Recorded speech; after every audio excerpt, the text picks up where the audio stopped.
నేను రెసిపీ చేస్తాను, ఎలా వచ్చిందో చెప్పండి చూసి.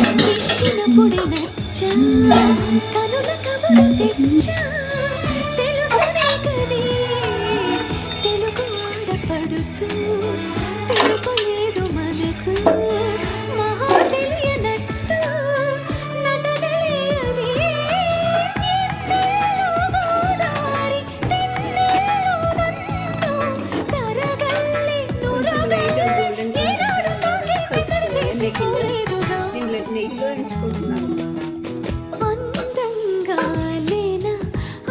నేను ఒక పాల ప్యాకెట్ తీసుకుంటాను, ఒక చిన్న గ్లాస్ వాటర్ తీసుకుంటాను, ఒక కప్పు షుగర్ తీసుకుంటాను, నేను 2 ప్యాకెట్స్ సేమియా తీసుకుంటాను,